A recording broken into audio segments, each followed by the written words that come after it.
Allah Bapa kami yang bertahta di dalam kerajaan surga, tiba waktunya bagi kami ditaburi oleh kebenaran firman Tuhan. Berkatilah setiap hati yang sudah siap untuk memberikan kepada Tuhan firman. Biarlah itu boleh berakar, tumbuh dan berbuah. Dan hati kami menjadi tanah yang subur oleh benih firman Tuhan. Terima kasih Bapa, berkati hamba-Mu yang terbatas ini. Dan mampukanlah dia untuk menyampaikan kebenaran firman-Mu dengan kuasa-Mu. Di dalam nama Yesus Kristus kami berdoa dan mengucap syukur. Amin. Silakan duduk. Shalom bagi kita semuanya. Kita bersyukur kepada Tuhan untuk segala kasih dan kebaikan Tuhan di dalam kehidupan kita. Sampai pada saat ini Allah kita yang baik itu boleh tetap terus menyertai kita. Nah, Bapak Ibu dan Saudara yang dikasihi oleh Tuhan Yesus, ketika tema yang akan memberkati kita pada hari ini dengan judul Tuhan Batu Penjuru. Mungkin kita sebagai kaum teolog ya, yang berkuliah di tempat ini, itu sesuatu hal yang asing. Karena bicara tentang batu penjuru itu familiar dengan ahli bangunan, tukang bangunan gitu ya. Nah, jadi kalau tukang bangunan mendengar kisah tentang batu penjuru, maka dia akan tahu batu penjuru itu penting sebagai suatu tumpuan ataupun acuan ketika bangunan itu akan dibangun, ya. Nah, tetapi konteks di dalam bangunan, arsitektur bangunan itu juga dipakai oleh Allah ketika kita boleh mempelajari kebenaran firman Tuhan hari ini, ya. Sehingga diberikanlah tema Tuhan adalah batu penjuru. Tuhan batu penjuru. Kita harus tahu batu penjuru itu apa, ya. Jadi batu penjuru itu letaknya di sudut. Dia diletakkan untuk menggabungkan antara bidang bangunan satu ke kanan dan bidang bangunan yang ke kiri. Ya, jadi dia di tengah-tengah. Dia menyambungkan antara bidang yang satu dengan bidang yang lain. Dan letaknya itu di pojok, di sudut. Nah, batu penjuru itu sangat penting untuk membangun suatu bangunan. Sehingga dibutuhkan batu yang kokoh, yang kuat, di mana hanya ahli bangunan yang tahu manakah golongan batu yang cocok dijadikan sebagai batu penjuru untuk suatu bangunan. Nah, hal ini unik ya, ketika Rasul Petrus menyampaikan tentang batu penjuru dalam konteks kekristenan. Mari kita membaca kebenaran firman Tuhan di dalam 1 Petrus 2 ayat pertama sampai dengan 10. 1 Petrus pasal 2 ayat yang pertama sampai dengan 10. Kita membacanya secara bergantian. Saya akan memulai dari perikop dan ayat ganjil Bapak Ibu dan Saudara semua di ayat yang genap. 1 Petrus 2 ayat 1 sampai 10. Yesus Kristus batu penjuru. Karena itu buanglah segala kejahatan, segala tipu muslihat dan segala macam kemunafikan, kedengkian dan fitnah.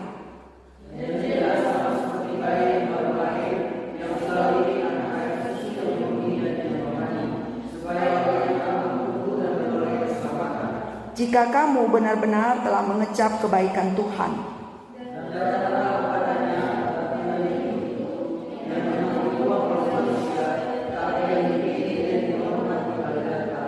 Dan biarlah kamu juga dipergunakan sebagai batu hidup untuk pembangunan suatu rumah rohani, bagi suatu imamat kudus untuk mempersembahkan persembahan rohani yang karena Yesus Kristus berkenan kepada Allah. Sebab ada tertulis dalam kitab suci, sesungguhnya aku meletakkan di Sion sebuah batu yang berdiri, sebuah batu penjuru yang mahal, dan siapa yang percaya kepadanya tidak akan dipermalukan. Karena itu bagi kamu yang percaya ia mahal, Tetapi bagi mereka yang tidak percaya, batu yang telah dibuang oleh tukang-tukang bangunan telah menjadi batu penjuru, juga telah menjadi batu sentuhan dan suatu batu sandungan.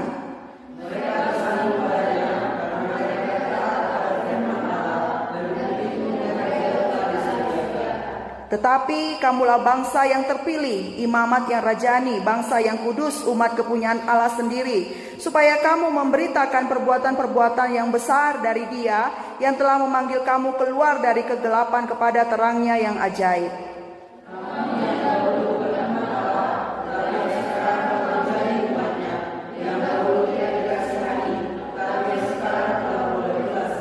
Amin. Diberkatilah kita yang mendengarkan, merenungkan firman Tuhan dan melakukannya. Bapak, Ibu dan saudara terkasih dalam nama Tuhan Yesus, Rasul Petrus sebagai Rasul Yesus Kristus kepada orang-orang pendatang menyampaikan tulisan ini kepada jemaat Tuhan. Kita bisa baca di dalam pasal 1, jemaat Tuhan yang ada tersebar di Pontus, Galatia, Kapadokia, Asia Kecil dan Bitinia. Mereka adalah umat Tuhan yang sudah ditebus oleh darah Kristus. Mereka adalah umat Tuhan yang sudah lahir baru. Sehingga orang yang sudah lahir baru menjadi suatu mangsa oleh dunia ini. Kenapa? Karena dunia ini tidak ingin orang-orang yang sudah menerima Yesus tetap berkomitmen mengikut Kristus. Orang-orang dunia ini yang dikuasai oleh si iblis ingin segera memangsa jemaat-jemaat Tuhan yang sudah bertobat, yang sudah lahir baru. Kalau di dalam ilustrasi yang sederhananya seperti ini. Ada seorang yang sudah lahir baru, dia menerima Yesus sebagai Tuhan dan Juru Selamatnya, dan dia bertumbuh di dalam Kristus. Dia sebagai guru sekolah minggu. Suatu saat dia meninggalkan tempat pelayanannya karena dia harus bekerja. Di dalam dunia pekerjaan itu dia jarang menjumpai orang-orang yang sama dengan dia, yang percaya kepada Kristus. Walaupun ada orang Kristen, tetapi Kristennya itu nominal, Kristen KTP. Sehingga tanpa sadar orang itu akhirnya terpengaruh dengan dunia. Dulu dia sering saat teduh, dulu dia sering berdoa, dulu dia sering membaca Alkitab, tapi seiring waktu dia sudah melupakan itu semua. Dan lebih parahnya dia menikah dengan orang yang tidak seiman dengan dia. Ketika kita melihat ilustrasi cerita itu, sepertinya kita kaget, hah, kok bisa? Orang yang sudah lahir baru, orang yang sudah dekat sama Tuhan, kok bisa menikah dengan orang yang berbeda agama, yang sudah benar-benar tidak mau percaya kepada Tuhan Yesus? Kenapa bisa terjadi? Aduh, kasihan dia. Itulah suatu ilustrasi yang menggambarkan bagaimana Rasul Petrus ingin mengingatkan kepada orang-orang yang sudah percaya kepada Kristus, yang tadi di pasal 1 tadi, supaya mereka tetap berkomitmen kepada Allah, tetap berkomitmen kepada Kristus Yesus. Kenapa? Karena dunia ini begitu jahat. Tanpa sadar kita terseret di dalamnya. Tanpa sadar iman yang sudah diberikan oleh Allah kepada mereka bisa terhambat, bisa mati karena mereka tidak konsisten mengikuti Tuhan.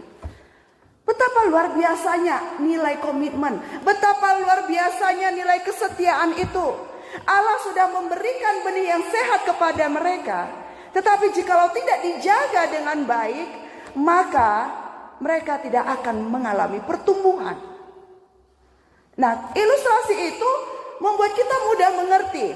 Itulah tujuan Rasul Petrus menuliskan hal ini, mengingatkan kepada jemaat pendatang yang ada di desa ataupun di daerah itu, supaya mereka boleh mengingat bahwa Yesus Kristus batu penjuru. Di dalam ayat yang pertama dikatakan, karena itu buanglah segala kejahatan. Ternyata ayat yang pertama itu adalah penyakit yang bisa menghambat orang untuk mengalami pertumbuhan iman. Orang yang sudah lahir baru seharusnya membuang segala tipu muslihat, segala macam kemunafikan, kedengkian dan fitnah. Apa sih itu kemunafikan? Kemunafikan adalah sifat yang membuat dia menunjukkan sesuatu yang pencitraan, ya. Tampak dilihat di luar baik, tetapi di dalam tidak baik. Itulah kemunafikan. Siapa yang menanam kemunafikan itu adalah dunia. Dunia yang dikuasai oleh iblis. Kedengkian, gara-gara orang dengki makanya konflik. Gara-gara dengki makanya ada iri hati. Gara-gara dengki makanya orang mengumpat, bercakap kotor, ya, memfitnah, ya. Nah, semua sifat-sifat itu adalah penyakit-penyakit yang menghambat kuasa Allah bekerja dalam diri orang yang sudah ditebus oleh Kristus. Nah, sehingga Rasul Petrus katakan, buanglah itu, buanglah segala kejahatan itu. Tidak layak lagi dimiliki oleh orang-orang yang sudah mengalami Kristus dalam hidupnya. Terus apa? Setelah membuang itu, apa yang terjadi di dalam diri orang itu? Maka dia akan menjadi murni kembali. Dia akan menjadi suci kembali. Dan dikatakan, dan jadilah sama seperti bayi yang baru lahir, yang selalu ingin akan air susu yang murni dan yang rohani. Ini tentu kita ketahui semua. Bayi yang baru lahir pasti membutuhkan ASI. Bayi yang baru lahir tidak mungkin langsung MP, makanan pendamping, itu tidak mungkin. Nanti perutnya akan sakit. Sehingga di situ Rasul Petrus menjelaskan menggunakan kata metafora, ya, suatu ilustrasi rohani, bagaimana orang-orang yang sudah mengalami Kristus, entah berapa lama dia sudah lahir baru, apakah dia sudah 50 tahun lahir baru, 20 tahun, 10 tahun, atau baru-baru benar lahir sebagai orang Kristen yang lahir baru, itulah yang harus diperhatikan. Ya, seorang Kristen yang baik, ya, bukan bayi Kristen, tapi Kristen yang baik, yang memerlukan air susu yang murni. Nah, tentu air susu yang murni itu adalah firman Allah, ya, yang selalu dibutuhkan, yang selalu diperlukan menjadi suatu nutrisi yang sehat untuk pertumbuhan manusia itu.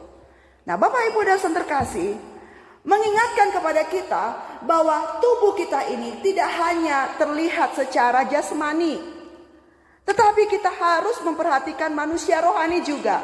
Nah, sekarang pertanyaannya bagi kita, sampai sejauh ini sudah berapa banyak persentase kita memperhatikan manusia rohani kita? Kalau kita masih memperhatikan manusia jasmani kita, maka kita akan mudah terikut dengan dunia ini. Ya, sesuatu hal yang membuat kita jadi insecure, ya. Kemudian overthinking, mental yang tidak kuat, itulah yang terjadi. Kalau kita terlalu memperhatikan manusia jasmani.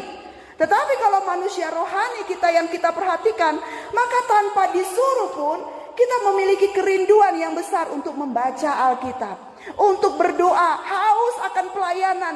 Kapan lagi ada pelayanan? Hari ini aku ingin melakukan pelayanan. Wah, seperti pingin sekali. Dia sewaktu itu, ya, dalam satu hari 24 jam itu dia selalu memikirkan tentang Kristus. Nah, di mana kita, posisi kita sekarang gitu? Apakah kita masih memikirkan manusia yang jasmani, atau kita sudah masuk ke dalam tahap manusia rohani? Bukan berarti bahwa ketika kita sudah ada di dalam posisi manusia rohani sehingga kita lupa bahwa kita masih injak bumi. Bukan itu ternyata maksudnya.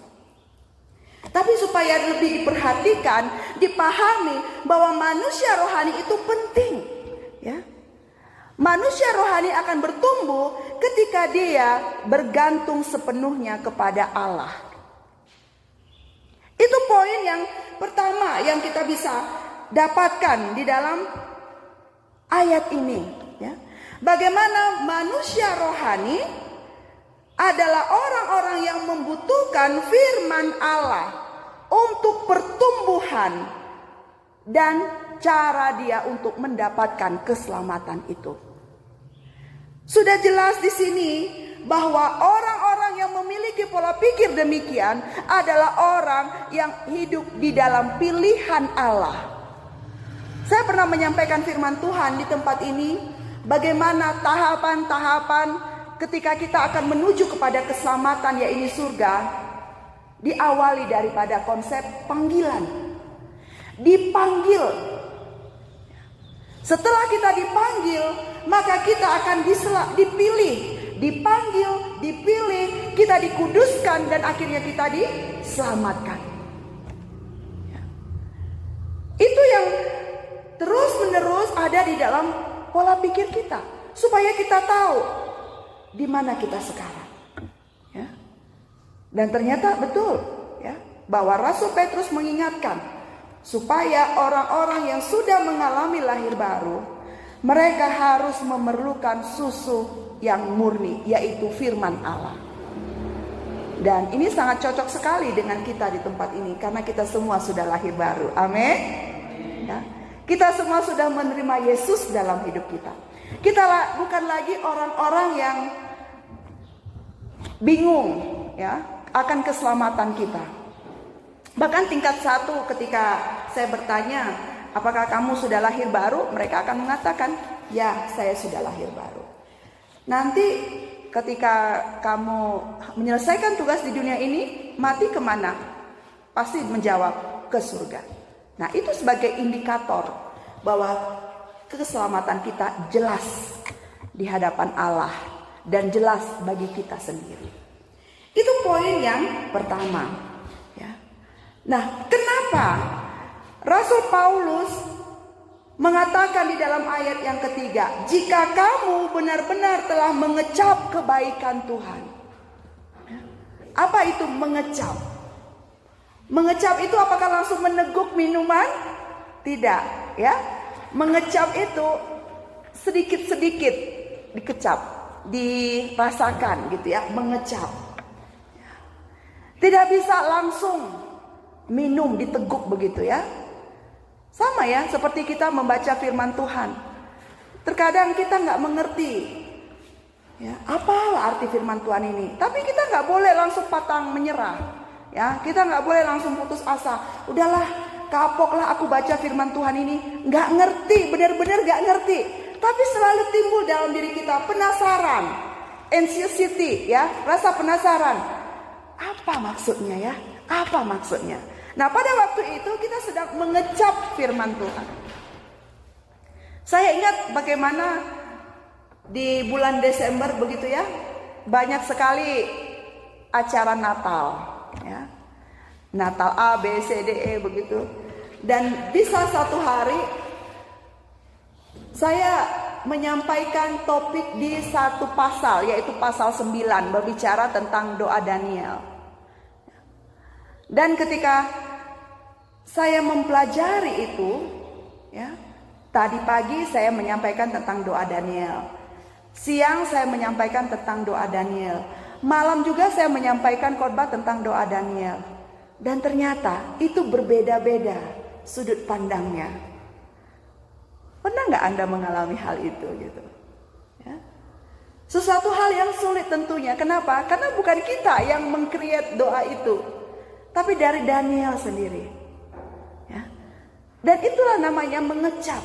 Sedikit demi sedikit kita bertumbuh tentang firman Tuhan. Sehingga penting bagi kita untuk kita rajin berdoa. Ketika ada masalah, melatih kita bukan untuk semakin jauh kepada Tuhan, tetapi semakin dekat kepada Tuhan. Bahkan sakit penyakit ketika kita mengalami itu belum sembuh, membuat kita bukan semakin jauh daripada Tuhan, tapi semakin dekat kepada Tuhan. Atau ketika kita bicara tentang studi, kita ingin mendapatkan nilai A, tetapi selalu mata kuliah ini dengan dosen yang sama selalu nilai C, gagal lagi. Kenapa? Bukannya membuat kita malah benci kepada dosen itu, tetapi semakin semangat kita untuk mempelajari dan menaklukkan bagaimana caranya supaya apa yang disampaikan oleh dosen ini bisa saya mengerti dan hasilnya nilai saya A. Itulah namanya mengecap. Tidak ada kata untuk putus asa ataupun menyerah. Ya sudahlah, kalau aku nggak ngerti aja lah. Bukan seperti itu.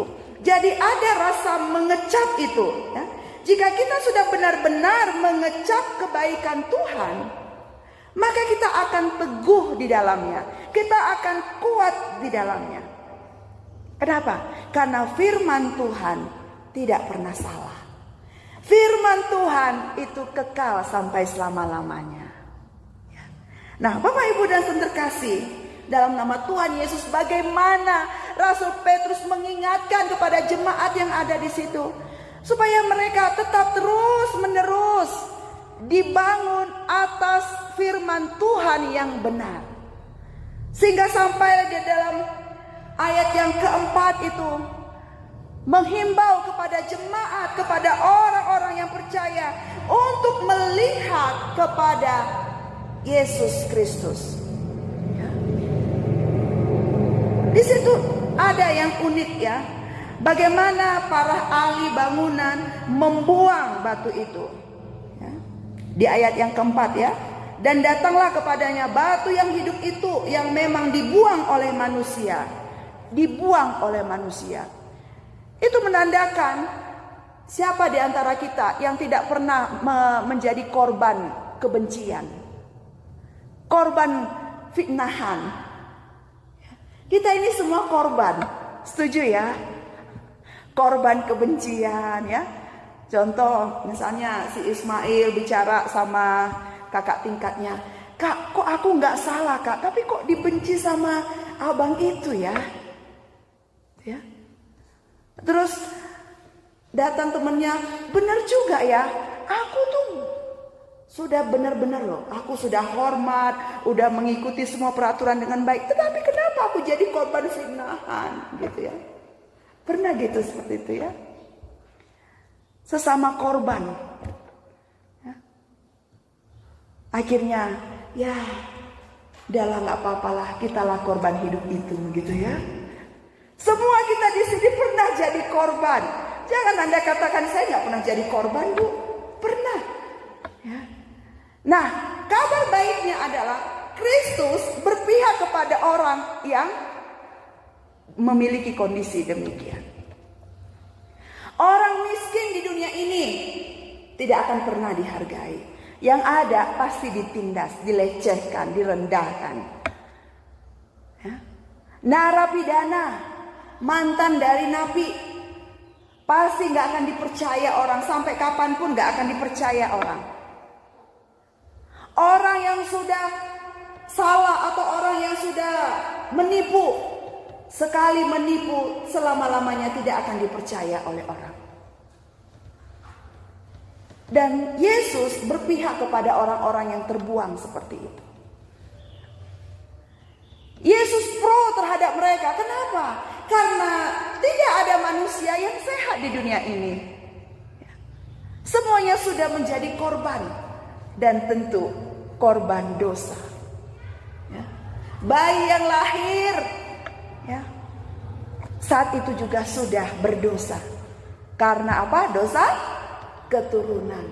Ya, di dalam Kejadian 3. Betapa mengerikan kondisi kita ini ya. Kalau kita rimang-rimangi gitu ya, kita sadari, aduh, orang yang berdosa, ya, jangan-jangan, ya, kita ini berguna nggak ya, gitu ya. Kalau namanya sudah terbuang, ya terbuang aja lah sekalian, gitu. Pernah nggak kalian mengalami hal itu, gitu ya? Ini dialami juga loh oleh Daud. Daud itu adalah anak yang terbuang, anak yang terlupakan. Daud. Sehingga ketika Nabi Samuel datang berjumpa dengan bapaknya Daud, yakni bapak Isai. Ya. Samuel tanya kepada Isai, "Mana anak-anakmu semua? Hah? Mana anak-anakmu semua?" "Oh ya, anak-anakku ini semua berjejer." Ya. Terus Samuel lihat, wah ini besar ya, badannya tegap gitu ya, kuat ini ya. Ya mungkin dia menjadi raja. Karena kan pada zaman perjanjian lama kalau nabi datang berarti ada sesuatu yang penting dari Tuhan yang harus disampaikan kepada umat itu. Ya. Menurut Samuel, bahwa anak-anak Isai yang berjejer-jejer itu pasti adalah di antara mereka yang dipilih oleh Allah menjadi raja. Tetapi apa yang dipikirkan oleh Samuel salah, ya, salah. Kemudian Allah memberikan hikmat kepada nabi itu. Tanya dulu Bapak Isai, masih ada enggak anaknya satu lagi yang belum hadir di sini? Waduh, baru teringatlah Isai. Iya benar, masih ada satu lagi. Di lain tempat Daud sedang berjuang melawan harimau, singa. Ya. Karena dia tidak tega domba-dombanya dimakan oleh singa-singa tersebut. Kita bisa membaca itu ya. Bagaimana Daud bertarung luar biasa demi mempertahankan domba-dombanya. Ketika Daud jumpa dengan Nabi Samuel, ya. Daud di situ sesuai dengan tafsiran umurnya itu masih muda, sekitar 15-16 tahun ya, kemerah-merahan pipinya gitu ya. Betapa kasihan ya kalau kita ada di situ gitu ya, kita ngelihat aduh Daud, kamu itu anak yang dilupakan gitu ya, anak yang terluputkan, makanya banyak anak juga lupa nama-namanya gitu ya. Contohnya lah Daud. Tetapi apa yang dilupakan oleh manusia ternyata diingat oleh Allah. Amin. Ya. Allah mengingat Daud sehingga Daud diberikan suatu tohonan dari Allah, berkat oleh Allah menjadi raja menggantikan Saul nantinya. Nah, cerita Daud itu tentu juga kita alami ya, Bapak Ibu dan saudara terkasih. Ya. Bagaimana kita ini sebenarnya kita harus mengakui bahwa kita tuh orang buangan gitu. Setidaknya karena dosa maka kita itu dibuang. Tetapi ketika orang yang dibuang itu melihat kepada Allah di dalam Yesus Kristus sebagai batu penjuru itu, maka dia akan diselamatkan. Ya. Betapa Allah mengasihi orang-orang buangan itu. Allah pro terhadap orang-orang yang disingkirkan oleh dunia ini. Dunia mengatakan harus ada jabatan, harus ada kekayaan, hamoraon, hagabeon, hasangapon, ya. Itu filosofi orang Batak sehingga kita berlomba untuk mencari aku ingin kaya, aku ingin hebat, aku ingin punya posisi otoritas yang bisa diperhitungkan oleh orang. Sehingga anak-anak cucuku nggak akan dihina oleh orang. Sehingga itu menjadi dasar bagi manusia untuk bekerja. Ya, supaya dihormati orang, supaya banyak tabungan, supaya kaya. Ternyata orang-orang seperti itu tidak dipilih oleh Allah. Ini sesuatu hal yang membingungkan kita ya. Bahwa memang benar apa yang dikatakan oleh firman Tuhan. Rancanganmu bukan rancanganku kata Tuhan. Pilihanmu bukan pilihanku kata Tuhan. Sehingga betapa kita harus berjuang untuk mengerti kehendak Allah itu apa sih dalam hidup kita. Apakah sampai sejauh ini aku sudah sesuai dengan pimpinan Tuhan? Ya. Nah, tentunya ketika kita bergumul untuk menghidupi atau mencari kehendak Allah dalam diri kita, bukan membuat kita stres. Makanya ketika orang yang sudah melayani Tuhan, dia mengalami beban yang ya berat begitu ya, sakit-sakitan ya. Ya, berdasarkan firman Tuhan ini bisa saja dia menjadikan pelayanan itu sebagai beban bagi dia. Padahal sebenarnya pelayanan itu adalah suatu sukacita baginya. Makanya saya senang sekali ya lagu Pekerja Kristus. Bukan sembarang pekerja, Yesusku luar biasa. Ya. Semakin orang mengenal Tuhan, maka dia akan semakin semangat melayani Tuhan. Semakin orang mengenal Tuhan, maka dia semakin semangat membaca firman Tuhan. Dia semakin semangat berdoa. Ketika dia mengalami pergumulan, maka dia akan semakin kuat di dalam Tuhan. Dia bisa menemukan Tuhan Yesus di dalam gunung sukacita, dan dia juga bisa menemukan Tuhan Yesus di dalam lembah kekelaman sekalipun. Dia hidup di dalam teologi yang benar. Dia hidup di dalam kebenaran firman Tuhan yang menyelamatkan dia. Itulah dikatakan bahwa setiap orang yang menjadi terbuang ketika dia melihat kepada batu penjuru itu, maka dia akan diselamatkan. Siapa itu batu penjuru itu? Jelas ya. Lebih jelas lagi di dalam ayat 6 dikatakan, batu penjuru itu adalah Yesus Kristus. Ya. Semua orang di dunia ini sudah terbuang dan mereka membutuhkan Yesus Kristus untuk menyelamatkan dia. Bagi orang yang menerima Yesus, maka dia akan diselamatkan. Tetapi bagi orang yang menolak Yesus, maka dia akan menjadikan Yesus sebagai batu sandungan bagi dia. Ada kisah di dalam Alkitab bagaimana Yesus dijadikan sebagai batu sandungan, batu sentuhan, batu sandungan, seperti kisah Herodes, kelahiran Yesus. Ya, di dalam kitab Injil. Para Majus ketika melihat ada bintang yang bersinar, dan mereka meyakini bahwa bintang itu akan menunjukkan kepada Sang Mesias yang akan lahir. Dan Herodes juga melihat bintang itu. Dan Herodes bilang, waduh, sudah ada sainganku, sudah lahir. Ya. Sehingga dia pura-pura baik di depan para Majus.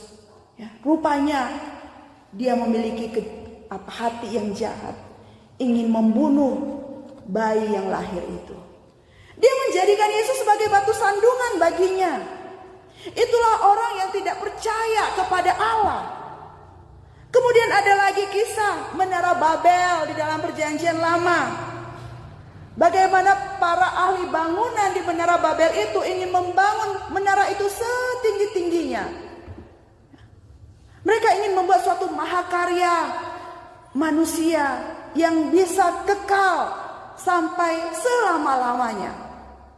Tetapi apa? Allah tidak berkenan. Mereka menjadikan mahakarya itu sebagai batu sandungan kepada Allah. Sehingga dihancurkanlah Menara Babel itu.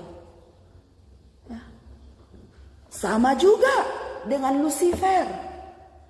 Lucifer adalah pribadi malaikat yang sangat disanjung oleh para malaikat lain. Dan Lucifer pemain musik yang sangat bagus sekali di surga. Tetapi apa? Lucifer tidak menghargai Allah. Dan dia ingin menyerupai Allah. Dan akhirnya Allah membuang Lucifer. Dan beranak cuculah Lucifer, ya, menjadi setan, iblis, hantu, ya, roh-roh jahat, ya, dan sebagainya. Itulah kalau yang menjadikan Yesus sebagai batu sandungan. Nah, sekarang di manakah posisi manusia? Manusia tidak menentang Allah. Manusia tidak menentang Allah, tetapi manusia juga tidak boleh mengikuti iblis. Ini menjadi suatu kebingungan bagi manusia, kan? Saya sudah 25 tahun lahir baru. Ya. Ketika diperhadapkan dengan A dan B, beda-beda tipis. Ya. Apa sih contohnya beda-beda tipis ya? Contoh begini loh, karena ada kegelapan, makanya terang diakui disebut sebagai terang. Karena ada kegelapan. Bagi anak-anak remaja seusia anak saya, dia akan, oh iya ya, betul juga ya gitu ya. Tetapi bagi Anda sebagai mahasiswa teologi dan juga para alumni, pasti mengkritisi akan hal itu. Enak aja, emang kita harus berterima kasih kepada gelap untuk kita bisa menjadi terang. Ya karena ada kegelapan, makanya terang berfungsi. Itu kan salah, itu beda-beda tipis kan. Ya. Ada lagi, cinta tidak harus memiliki. Ya, itu beda-beda tipis kan.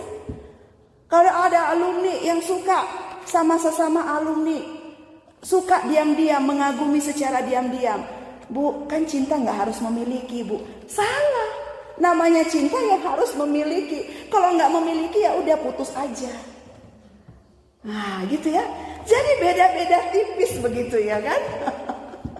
Dan kita jadi bingung. Aduh, bingung ini ya, gimana ini ya, gitu ya. Nah, kita sebagai anak Tuhan tidak boleh bingung. Kita harus memiliki teologi yang benar, amin. Ya, kita harus memiliki teologi yang benar. Di dunia ini gelap dan terang. Ya. Nah, kita sudah harus menjadi terang. Ketika kita menyebutkan diri kita adalah, yes, aku adalah terang. Sesuai dengan Matius 5 ayat 16 itu ya. Yesus katakan, you are the salt and the light. Ya, kamu adalah, berarti kan saya adalah garam dan terang. Ya. Jadi saya harus tahu identitas saya sebagai terang. Makanya ketika saya terang, maka pemimpin saya itu adalah Yesus. Ketika kita percaya kepada Yesus, maka kita menjadikan Yesus sebagai batu penjuru. Tetapi sebaliknya, ketika kita tidak percaya kepada Tuhan Yesus, maka kita akan menjadikan Yesus sebagai batu sandungan bagi kita. Di mana posisi kita ini sekarang? Kiranya kita semua di sini, kita menjadikan Yesus sebagai batu penjuru kita. Amin. Ya. Bukan batu sandungan. Ya. Nah, sehingga di dalam ayatnya yang ke-7 ya, diingatkan lagi, karena itu bagi kamu. Karena itu bagi kamu yang percaya, yang mahal. Ya. Tetapi bagi mereka yang tidak percaya, suatu batu sandungan. Jadi ketika kita sudah menjadi orang yang percaya, kita sudah dipanggil, kita sudah dipilih oleh Allah, kenikmatan dunia ini nol semua. Amin, luar biasa ya. Ketika kita punya masalah, kita nggak pergi dugem. Ketika kita punya masalah, kita nggak pergi ke toko Priska beli rokok. Ketika kita punya masalah, kita nggak mengumpat kata-kata kotor. Tapi ketika kita punya masalah, kita datang ke Tuhan. Berdoa di kamar mandi. Karena kalau di kamar, nanti nggak kuat godaan. Cie berdoa nih gitu ya. Di kamar mandi diam-diam. Kok lama sekali kau di kamar mandi? Diam aja. Beneran ada orang di dalam kamar mandi? Ada, rupanya apa? Berdoa dia. Sehingga kamar mandi itu membawa keharuman Kristus. Wow, luar biasa sekali ya. Ke dapur. Dia tutupnya dapur. Dia berdoa di situ. Dia bernyanyi memuji Tuhan. Dapur bau asap jadi bau wangi. Karena kemuliaan Tuhan ada di situ. Ya. Itulah orang kalau dia menjadikan ya Tuhan sebagai kekuatan bagi dia. Dia tahu bahwa batu penjuru itu mahal. Nah, bagi orang dunia, batu yang mahal itu apa sih? Permata, safir, zamrud, emerald, akik. Ada batu akik 5.000? Gak ada. Batu permata berlian Dulu saya suka batu mulia ya. Bapak tahu gitu ya. Saya suka batu safir. Warna biru itu loh. Ya. Pokoknya kerja supaya beli batu safir. Ya. Ini nggak tahu lah ya anak muda ini ya gimana. Maunya harus sungguh-sungguh lah di dalam Tuhan ya. Nanti kalau yang perempuan-perempuan ini ya tidak sungguh-sungguh, tidak berkomitmen tadi firman Tuhan, maka kan begini, abang punya uang, oke abangku sayang, abang gak punya uang, aku tendang aja lah gitu ya. Nah ini bahaya kalau masih memegang keduniawian. Ya. Jadi kasihan ya para hamba Tuhan yang laki-laki, susah lakunya gitu ya. Karena gak ada uang tuh. Tapi ketika saya mengenal Tuhan, ya saya bilang, waduh, apalagi diingatkan Tuhan lagi hari ini ya. Batu mulia yang manusia idam-idamkan menjadi kolektor batu-batu permata begitu ya. Itu ternyata murahan. Itu murahan semua. Terus yang mahal itu apa sih? Ternyata ada mahal. Batu penjuru itulah yang mahal. Siapa batu penjuru? Tuhan Yesus Kristus. Ya. Batu itu mahal sekali. Ya. Bagaimana cara kita yang sudah lahir baru ini bisa memiliki batu penjuru itu? Itulah yang menjadi suatu kerinduan kita setiap hari. Ya. Aku ingin memiliki Yesus menjadi batu penjuru bagiku. Ketika apapun yang sedang kualami, diperhadapkan dengan masalah, aku melihat kepada batu penjuru itu, maka semula aku mau mengambil keputusan A atau melenceng, aku bisa lurus kembali. Kenapa? Karena aku mempergunakan batu penjuru itu. Luar biasa, batu penjuru itu adalah batu mulia. Dan kita sebagai orang percaya di dalam Yesus, kita yang sudah ditebus oleh darah Yesus, milikilah batu mulia itu. Batu yang mahal itu, batu penjuru itu. Itulah poinnya yang berikutnya. Miliki batu penjuru itu.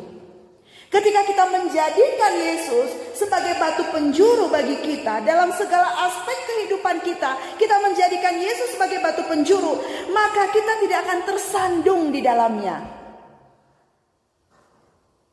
Tetapi bagi orang yang tidak menjadikan itu sebagai batu penjuru bagi dia, yang tidak taat kepada firman Allah, maka mereka akan dibinasakan oleh Allah. Mereka akan remuk, mereka akan hancur. Mari kita membuka Matius 21 ayat 44. Silakan satu orang membacanya. Matius 21 ayat 44. Apa yang dialami oleh orang yang tidak menjadikan Yesus sebagai batu penjuru itu? Batu itu akan apa kepada mereka? Matius 21 ayat 44. Satu orang silakan baca.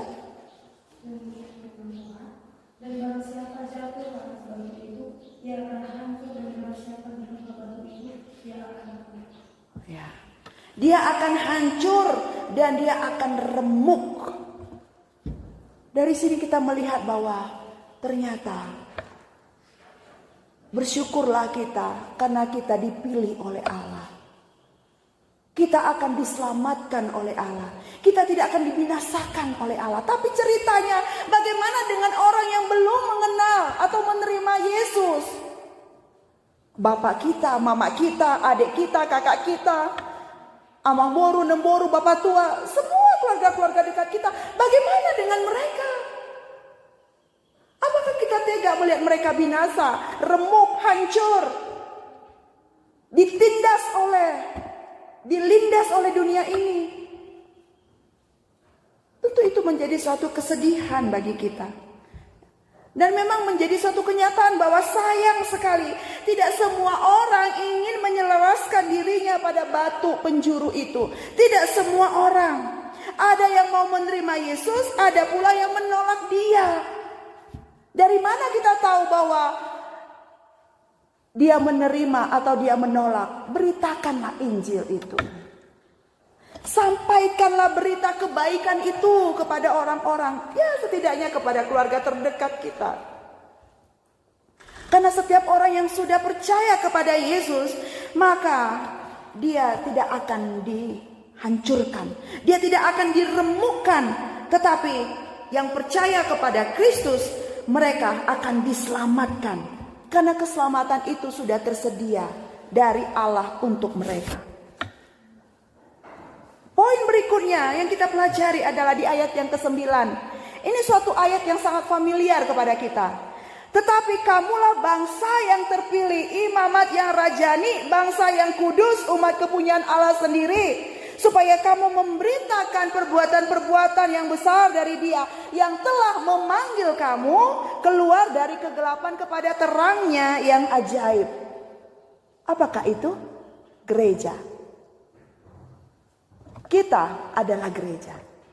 Jadi gereja di sini membatasi secara gedung, tempat kumpulan orang-orang percaya beribadah setiap minggu gereja. Dan gereja itu adalah kita sebagai bait Allah. Jadi ketika kita masih ada di dunia ini, Allah menuntut kita, Allah menginginkan kita supaya kita sebagai orang percaya yang dipilih oleh Allah di dalam dunia ini menjadi satu kelompok masyarakat yang memiliki kerinduan sama-sama untuk menghadirkan shalom Allah di muka bumi ini. Kita berbeda-beda, betul. Berbeda suku, berbeda orang tua, ya, berbeda hobi, berbeda semuanya. Tapi kita sama, diselamatkan oleh Kristus. Dan Kristuslah yang memerintah Allah Tritunggal yang kita percayai dan kita sembah itu. Jadi Allah sebagai pemimpin tertinggi dari masyarakat itu, dari bangsa yang terpilih itu. Misalnya ada ilustrasi begini. Di daerah kita, di Dairi ini ya, ada suatu desa, ya contoh ya, ini contohnya ya, desa Pakpak contohnya ya, desa Pakpak. Semua orang sudah kenal, oh iya desa Pakpak, di desa itu ya bersih, rapi, ramah-ramah orangnya, ya. Kemudian mereka hidup rukun, ya. Dan satu kepercayaan mereka kepada Yesus Kristus. Seperti itulah yang Tuhan inginkan bagi kita sebagai orang percaya yang sudah ditebus oleh Kristus. Kita sebagai pendatang di bumi ini. Orang pendatang pasti pola hidupnya itu sopan. Menjaga norma etika perilaku yang benar. Beda dengan orang pribumi. Orang pribumi suka-sukanya hidup. Kenapa? Karena dia rasa buminya milik dia. Tapi kalau orang pendatang dia akan hidup benar, hidup sopan. Ya. Dan setiap orang yang sudah dipilih oleh Allah, mereka adalah orang-orang yang memiliki beban khusus dari Allah untuk mewartakan perbuatan-perbuatan yang besar dari Dia. Kita disebut sebagai rekan kerja Allah di muka bumi ini. Yang memimpin kita itu adalah Allah di dalam Yesus Kristus yang sudah menunjukkan teladan hidupnya ketika Dia pernah menginjakkan kaki di bumi ini. Sehingga lewat komunitas itu orang mengenal, oh iya ya, dia orang Kristen.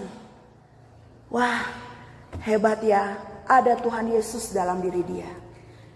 Sekarang pertanyaannya, sanggupkah kita sebagai komunitas gereja kampus STTOI menjadi komunitas masyarakat orang-orang percaya? Dari sini kita bisa mewartakan keharuman Kristus kemana saja. Dalam pelayanan kita, dalam keluarga kita, dalam kehidupan masyarakat kita. Itu suatu tantangan bagi kita.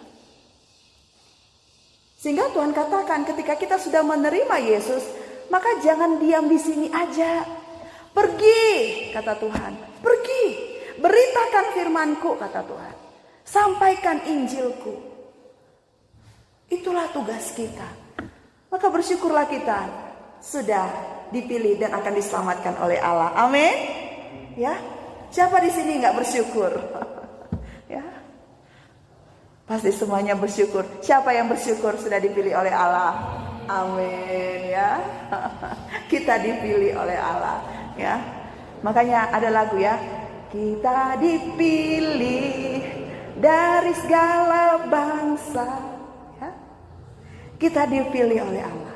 Jadi ketika ada teman kita ya yang mulai melenceng, bukan karena dia belum menerima Yesus, tetapi karena tadi dia bingung, ini apa enggak ya, ini apa enggak ya.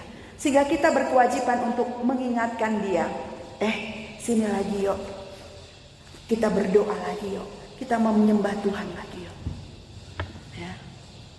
Jadi bukan sesuatu hal yang aneh ketika sesama orang percaya baca Alkitab ya. Yang aneh sebenarnya sesama orang percaya main TikTok gitu ya. Itu aneh gitu. Masih ngomong kotor, itu aneh. Sesama orang percaya masih ada pencurian, kemalingan, ya, dusta, bohong, itu aneh. Tetapi sesama orang percaya apa? Ketika saya melihat tingkat 1 ya, si Anggi ya, sambil nunggu nasi baca Alkitab. Ya, datang si Juni, apa yang kau baca? Alkitab. Biasanya kau baca novel. Tadi kan firman Tuhan bilang Alkitab yang harus kita baca. Gitu. Amin. Ya. Kemudian Nanda kaget, contoh ya, saya suruh Nanda jalan dulu ke lorong, tiba-tiba Nanda melihat kain terlempar gitu ya. Terus dia bilang, kecoa gitu ya. Tapi karena Nanda sudah membaca firman Tuhan, dia bilang, oh haleluya. Puji Tuhan. Tuhan melindungi aku dari segala kejahatan. Demon, roh jahat. Ya. Ketika ada misalnya Revina jatuh dari kereta gitu ya. Disuruh lagi pelayanannya dia ke tempat yang jauh. Haleluya, puji Tuhan. Bukan aku kapok nggak mau lagi ke situ. Ya, bukan seperti itu gitu. Ya, itu aneh. Ya, nah yang seharusnya bagi kita, karena kita adalah sebagai komunitas orang percaya, amin. Kita komunitas orang percaya, kita ada di SDTU ini. Memang SDTU ini gedung, bangunan, memang begitu. Tapi orang-orang yang ada di dalamnya adalah orang-orang yang percaya. Sehingga kita harus saling menguatkan, saling menopang, saling mendoakan. Ya. Saling mengasihi dengan kasih Kristus. Sehingga dengan kesolidan kita, solid, kekuatan, komitmen kita bisa bergandengan tangan mewartakan kabar kasih Kristus bagi kita. Apalagi sebentar lagi kita akan mengalami memperingati Jumat Agung. Ya, kita akan selalu ingat betapa kasih Tuhan itu besar bagi kita. Ya, bagi orang yang tidak percaya, maka Yesus dijadikan batu sandungan. Tetapi bagi orang yang percaya, yaitu kita menjadikan Yesus sebagai batu penjuru. Batu yang mahal bagi kita. Karena dialah dasar dari semuanya. Ketika kita ingin melakukan A, B, C, segala dimensi kehidupan kita melihat berpatokan kepada Yesus Kristus. Termasuk ketika anak-anak muda ingin mencari jodoh, berpatokan kepada Tuhan Yesus. Semuanya harus menjurus kepada Tuhan Yesus Kristus. Ya. Karena kita itu dulu adalah gelap. Ya. Karena kita sudah diambil oleh Allah dari kegelapan dan dibawa kepada terangnya yang ajaib. Maukah kita kembali memberikan diri kita kepada lumpur dosa? Mau? Tidak mau lagi. Tidak mau lagi ya Ismail. Ya. Saya tanya lagi ya. Ketika Anda sudah dibebaskan oleh Kristus, Anda sudah diselamatkan oleh Tuhan Yesus, maukah Anda membawa dirimu kepada lumpur dosa lagi? Tidak. Tetapi dengan kuasa Tuhan, maka kita bisa menolak itu dan melawan itu. Amin. Ah, ini baru amin. Ya. Amin. Ya. Jadi kita yang sudah dari gelap, hanya kuasa Allah, hanya kuasa ilahi yang bisa membawa kita kepada terangnya yang ajaib. Manusia tidak akan bisa membawa engkau kepada terang. Tidak. Bagaimana sesama orang berdosa membawa orang berdosa, itu tidak akan bisa. Ya. Tetapi ketika kita sudah diselamatkan oleh Kristus, saya membawa orang yang berdosa kepada Kristus bisa. Karena bukan saya lagi, tetapi Kristus yang ada dalam diri saya. Itu yang menolong dia untuk saya bisa bawa. Kita menjala manusia, saya bisa bawa dia. Saya bisa bawa dia, saya bisa bawa dia untuk Kristus. Itulah dahsyatnya kuasa Kristus. Amin. Ya. Nah, poin berikutnya di ayat yang terakhir, ayat 10. Kamu yang dahulu bukan umat Allah, tetapi yang sekarang telah menjadi umatnya. Yang dahulu tidak dikasihani, tetapi sekarang telah beroleh belas kasihan. Bagi kita sebagai orang yang sudah menjadikan Yesus sebagai batu yang mahal itu, batu penjuru itu, ya, kita harus mengingat siapa kita. Tentunya kita yang sudah ditebus oleh Kristus. Saya adalah pewaris kerajaan Allah. Saya adalah anak Allah. Saya harap kita semua di sini punya satu statement dalam diri kita. Ya, kalau statement saya adalah ahli waris surga. Ya. Anda apa? Ya, banyak sekali ya. Janji-janji Allah itu yang bisa kita terima, kita ambil dalam diri kita masing-masing. Saya adalah laskar Kristus, ya. Saya adalah